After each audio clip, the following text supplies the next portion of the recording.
പട്ടത്താനത്തെ വസതിയിൽ നിന്ന് സൂര്യഗായത്രി ചേരുകയാണ്. ഇ എ രാജേന്ദ്രൻ്റെ ഭൗതിക ശരീരം ഇപ്പോൾ ഇവിടെയാണുള്ളതെന്നാണ് ഞാൻ മനസ്സിലാക്കുന്നത്.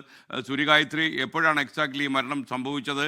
അവിടെ അദ്ദേഹത്തിൻ്റെ ബന്ധുജനങ്ങൾ എത്തിയോ? സംസ്കാരത്തെക്കുറിച്ച് കൂടുതൽ വിവരങ്ങൾ എന്താണ് നമുക്ക് ലഭിച്ചത്?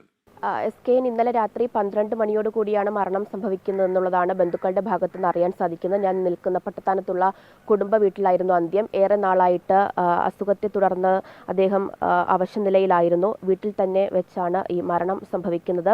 നിലവിൽ ഇപ്പോൾ അറിയാൻ സാധിക്കുന്നത് മെഡിറ്ററേനിയൻ ആശുപത്രിയിലാണ് മൃതദേഹം അദ്ദേഹത്തിൻ്റെ ഭൗതിക ശരീരം ഉള്ളത് എന്നുള്ളതാണ്. 9 മണിയോട് കൂടി പട്ടത്താനത്തെ ഈ വീട്ടിലേക്ക് തന്നെ അദ്ദേഹത്തെ കൊണ്ടുവരും. അതിനുശേഷം വീട്ടിൽ വെച്ചാണ് പൊതുദർശനം ഉണ്ടാവുക. ഉച്ചയ്ക്ക് ശേഷം കാളിദാസ കലാകേന്ദ്രത്തിലേക്ക് കൊണ്ടുപോകും. അവിടെ പൊതുദർശനമുണ്ടാകും. വൈകിട്ടോടു കൂടി തന്നെ തൃശ്ശൂരിലെ അദ്ദേഹത്തിൻ്റെ ജന്മനാട്ടിലേക്ക് വാടാനപ്പള്ളിയിലെ തൃത്തല്ലൂരിലേക്ക് കൊണ്ടുപോകും. തുടർന്ന് അവിടെയാണ് പൊതുദർശനവും സംസ്കാര ചടങ്ങുകളും ഒക്കെ ഉണ്ടാവുക എന്നുള്ളതാണ് അറിയാൻ സാധിക്കുന്നത്. ഇവിടെ ഇപ്പോൾ നാട്ടുകാരും മറ്റ് അടുത്ത ബന്ധുക്കളുമൊക്കെ തന്നെ ഈ വീട്ടിലേക്ക് എത്തിച്ചേരുന്നുണ്ട്. 9 മണിയോടുകൂടി തന്നെ ഭൗതിക ശരീരം ഈ വീട്ടിലേക്ക് കുടുംബ വീട്ടിലേക്ക് കൊണ്ടുവരും എന്നുള്ളതാണ് നമുക്ക് ഇവിടെ നിന്ന് അറിയാൻ സാധിക്കുന്നത്. കുടുംബാംഗങ്ങളൊക്കെ തന്നെ ഈ വീട്ടിനകത്തുണ്ട്. അദ്ദേഹം ഏറെ വർഷങ്ങളായിട്ട് ഇവിടെ കുടുംബ വീട്ടിലായിരുന്നു താമസം ഉണ്ടായിരുന്നത്. അദ്ദേഹത്തിൻ്റെ പ്രധാനപ്പെട്ട ജീവിതത്തിലെ മുഹൂർത്തങ്ങൾക്കൊക്കെ വേദിയായ ഒരു സ്ഥലം കൂടിയാണ് കൊല്ലം ജില്ല. പ്രത്യേകിച്ച് സിനിമ, സീരിയൽ നടൻ എന്നതിലുപരി നാടകത്തിൽ വലിയ സംഭാവനകൾ നൽകിയ അറിയപ്പെടുന്ന നാടക ആർട്ടിസ്റ്റ് കൂടിയായിരുന്നു അദ്ദേഹം. അദ്ദേഹത്തിൻ്റെ അത്തരത്തിലുള്ള കലാജീവിതത്തിലെ പ്രധാന ഏടുകൾ പലതും അത് കൊല്ലം ജില്ലയെ ആസ്പദമാക്കിയുള്ളത് തന്നെയായിരുന്നു. അതുകൊണ്ട് തന്നെ നാടകരംഗത്തെ പ്രവർത്തിക്കുന്നവർ ഉൾപ്പെടെയുള്ളവർ ഇവിടേക്ക് പട്ടത്താനത്തെ വീട്ടിലേക്കും അതുപോലെ തന്നെ കാളിദാസ കലാകേന്ദ്രത്തിലേക്കും അദ്ദേഹത്തെ അവസാനമായിട്ട് കാണാനായിട്ട് എത്തിച്ചേരും എന്നുള്ളതാണ് നമുക്ക് മനസ്സിലാക്കാൻ സാധിക്കുന്നത്. അദ്ദേഹത്തിനൊപ്പം ഉണ്ടായിരുന്ന ആളാണോ? നാടകത്തിലും സീരിയലിലും കൂടുതലുള്ളവരാണ്. എന്താണ് അദ്ദേഹത്തെ കുറിച്ചുള്ള ഓർമ്മകൾ?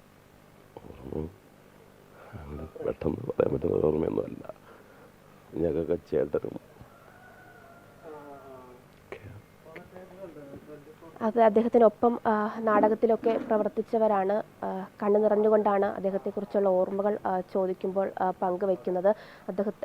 അദ്ദേഹത്തിനൊപ്പം പ്രവർത്തിച്ച അത് നാടക മേഖലയിലായാലും സിനിമ സീരിയൽ മേഖലയിലൊക്കെ ആയാലും തന്നെയും അദ്ദേഹത്തിനൊപ്പം പ്രവർത്തിച്ച ഒട്ടനവധി കലാകാരന്മാർ ഈ വീട്ടിലേക്ക് പട്ടത്താനത്തെ ഈ കുടുംബ വീട്ടിലേക്ക് വന്നുകൊണ്ടിരിക്കുകയാണ്.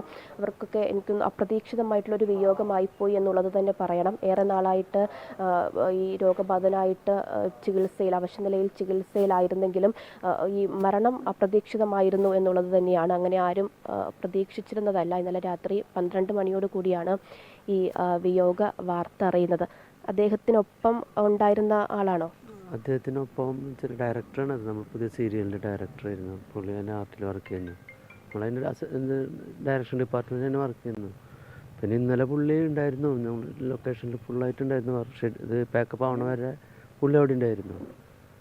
അങ്ങനെ അവശ്യനില ഒന്നും ഉണ്ടായിരുന്നില്ല. അവിടെ വെച്ചിട്ട് കുഴപ്പമൊന്നും കണ്ടില്ല. പുള്ളിക്ക് എല്ലാവരുമായിട്ട് നല്ല സംസാരിച്ചൊക്കെ ഇരുന്നിരുന്ന ആളായിരുന്നു. പിന്നെ ഇപ്പോൾ കാലത്തിന് ഇപ്പോൾ നമ്മൾ അറിയുന്നത് വേറെ ശാരീരിക ബുദ്ധിമുട്ടുകളൊന്നും ലൊക്കേഷനിൽ ഉണ്ടായിരുന്നില്ല. നിങ്ങൾ എപ്പോഴാണ് അറിയുന്നത്? നമ്മൾ കാലത്ത് 5 മണിയായപ്പോൾ വന്നത്.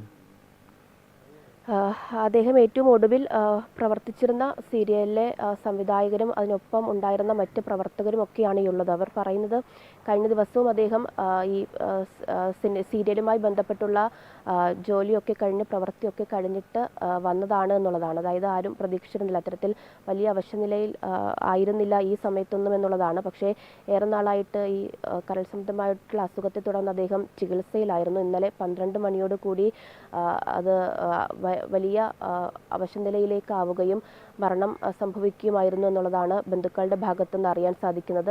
ആശുപത്രിയിൽ കൊണ്ടുപോയി ഇപ്പോഴും മെഡിറ്ററേനിയൻ ആശുപത്രിയിലാണ് അദ്ദേഹത്തിൻ്റെ ഭൗതിക ശരീരമുള്ളത്. 9 മണിയോട് കൂടി പട്ടത്താനത്തെ ഈ വീട്ടിലേക്ക് കൊണ്ടുവരും. തുടർന്ന് ഇവിടെയാണ് പൊതുദർശനം ക്രമീകരിച്ചിരിക്കുന്നത്. ഉച്ചയ്ക്ക് ശേഷം കാളിദാസ കലാകേന്ദ്രത്തിൽ പൊതുദർശനമുണ്ടാകും. വിവിധ അദ്ദേഹത്തിനോടൊപ്പം പ്രവർത്തിച്ചവരൊക്കെ തന്നെ വീട്ടിലും കാളിദാസ കലാകേന്ദ്രത്തിലും ഒക്കെ ആയിട്ട് എത്തും. വൈകിട്ടോട് കൂടി തന്നെ തൃശ്ശൂരിൽ അദ്ദേഹത്തിൻ്റെ ജന്മനാട്ടിലേക്ക് കൊണ്ടുപോകാനുള്ള തീരുമാനമാണ് ഇപ്പോൾ എടുത്തിരിക്കുന്നത്. അവിടെയാണ് മറ്റ് സംസ്കാര ചടങ്ങുകളൊക്കെ നടക്കുക. ഇതിൻ്റെ സമയമൊന്നും തന്നെ ഇപ്പോൾ അറിയിച്ചിട്ടില്ല. വൈകിട്ടോട് കൂടി തന്നെ തൃശ്ശൂരിലേക്ക് കൊണ്ടുപോകുമെന്നുള്ളതാണ് അറിയിച്ചിരിക്കുന്നത്. എത്ര മണിയോ സമയം എന്ന് സംബന്ധിച്ചുള്ള ഒരു ധാരണ ഇപ്പോഴും എടുത്തിട്ടില്ല എന്നുള്ളതാണ്. എന്തായാലും ആദ്യം അദ്ദേഹത്തെ കൊണ്ടുവരിക ഈ പട്ടത്താനത്തെ വീട്ടിൽ തന്നെ ആയിരിക്കും. SK സൂര്യഗായത്രിയാണ് കൊല്ലം പട്ടത്താനത്ത് ഈ രാജേന്ദ്രൻ്റെ വസതിയിൽ നിന്ന് നമുക്കിപ്പം ചേർന്നത്. ശരിക്കും സന്ധ്യ രാജേന്ദ്രൻ്റെ വസതിയാണത്.